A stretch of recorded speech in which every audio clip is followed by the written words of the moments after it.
Summary of Orphan Train by Christina Baker Kline.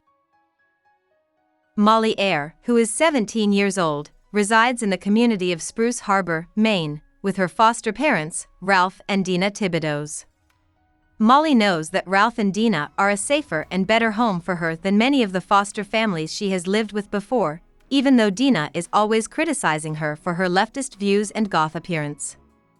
As the book goes on, it becomes clear that Molly grew up on Indian Island, which is a Penobscot community. Molly's dad died in a car accident when she was 8 years old, and her mom, Donna Eyre, went to jail soon after for drug charges.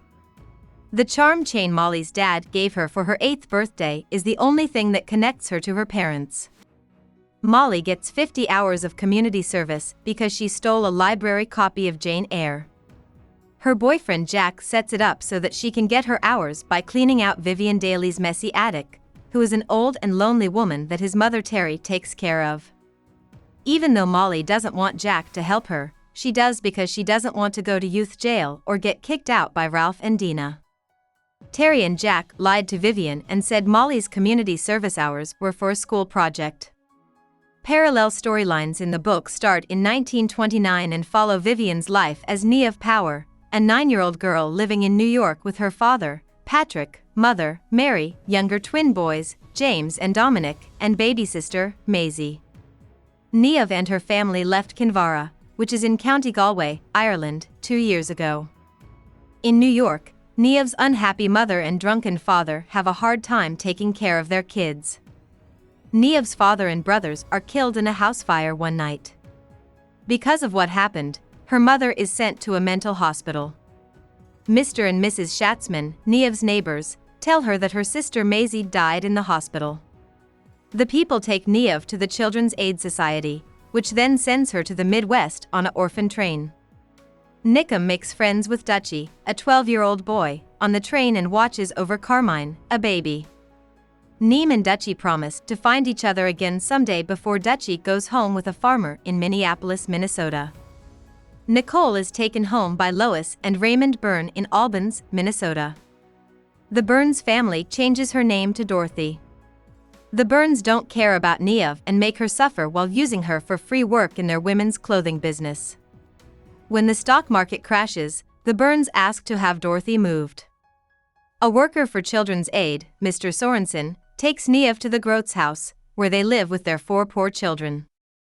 Niamh hates how dirty and neglected Wilma and Gerald Groat's house is. Niamh is sexually abused by Mr. Groat one night. They are thrown out into the cold winter night by Mrs. Groat and Mr. Groat when they find them. Niamh goes to the nearby schoolhouse on foot and sleeps on the porch. Naimah's favorite teacher, Miss Larson, agrees to watch her for a while the next day. The book jumps back to the present day in between parts of Niamh's story. When Molly first starts helping Vivian, she doesn't like how Vivian talks about everything in her attic. She thinks Vivian is a rich old lady who hasn't had many troubles. When Molly's history teacher gives her a project that needs her to talk to an older person about their portages, or trips, she asks Vivian to help her and she agrees. Molly starts to see how Vivian's life is similar to her own as she learns more about her past. She also changes how she feels about the attic job. Jack and Terry are worried that Molly isn't making any progress, but Molly knows that the real reason she's cleaning out the attic is so Vivian can think about her past, not so she can get rid of things. Molly likes Vivian more and more, and she starts to protect their friendship.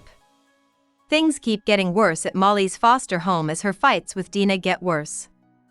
Molly chooses to learn more about Vivian's family background one day. As Molly looks through old newspapers and records, she finds out that Vivian's sister Maisie didn't really die in the fire. Her new family, the Schatzmans, took her in and raised her until she died the year before. It's hard for Molly to decide if she should tell Vivian about what she found. The book goes back to telling the story of Niamh's life. After some time, Mrs. Murphy, Miss Larson's kind landlord, sets up for Mr. and Mrs. Nielsen, a wealthy couple in the area whose daughter died a few years ago, to adopt Niamh. Niamh has finally found a safe and nice place to live. She agrees to take the Nielsen's late daughter Vivian's name, even though she can't see them as her parents. she tries to fit in with the Nielsen's way of life over time. The only thing Vivian has left from her past is the Claddagh cross her grandmother gave her before she moved her family to America. Vivian is a good-behaved, hard-working girl who doesn't like to get close to other people. In the present, Molly's hours of community service are up. One night, Dina and Molly have a big fight when Dina finds an of Green Gables in Molly's room. Vivian gave it to Molly as a gift. Dina kicks Molly out because she thinks it was stolen. Molly runs away to Vivian's house. She tells Vivian everything about her life that night. Vivian finds out the truth about her community work and what she learned about Maisie. She is shocked by the news about Maisie, but not mad at Molly for lying. Vivian tells Molly more about her life as the night goes on. She went to Minneapolis with some friends when she was 18 years old. In the hotel hallway, she met a good-looking guy who turned out to be Dutchy. They got back in touch, fell in love, and got married soon after. Vivian felt like she belonged and was okay with herself again when she was with Dutchy. Dutchy was called up during World War II, and they were torn apart after a few happy years together. Dutchy was killed in battle, leaving Vivian pregnant and by herself. Vivian gave up her baby girl because she was so sad. She vowed to never again love someone so much that losing them would kill her. A few years later, she married Jim Daly, who used to be on Dutchy's ship. She and Jim were married, and things were fine between them. She didn't have any more kids after having her baby. Vivian asks Molly to move in with her in the present day. Molly's relationship with Jack gets stronger as her relationship with Vivian gets stronger. Molly's portaging project has been considered for an award at school. Vivian chooses to get a computer and get back in touch with people from her past, especially from the Orphan Train, with Molly's help. Vicky asks Molly to help her find her daughter after a while, and Molly does. Vicky then signs up with an adoption register. They find Sarah Dunnell, her daughter, and she sets up a visit to meet Vivian right away. Molly is at peace and ready to move on as she helps Vivian get ready for Sarah's visit. The book ends right after Vivian and Sarah look at each other outside of Vivian's house. About the author. Christina Baker Kline is of Irish heritage and was born in England. As a child, she lived in England, Maine, and Tennessee, among other places. A Master of Arts in Literature from Cambridge University and a Master of Fine Arts from the University of Virginia are what she has earned. She studied English at Yale. Kline also got the Geraldine R. Dodge Foundation Fellowship and was a Henry Hoynes Fellow at the University of Virginia.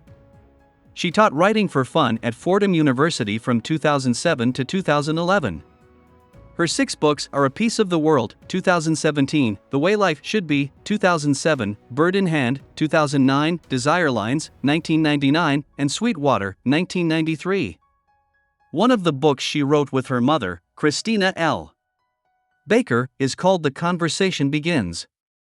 The book talks with famous feminists of today and their moms. Kline is married and lives in New York City. Hope we summarized it fully and you liked it. Please hit the like button and subscribe to our channel so that we are motivated to create more videos.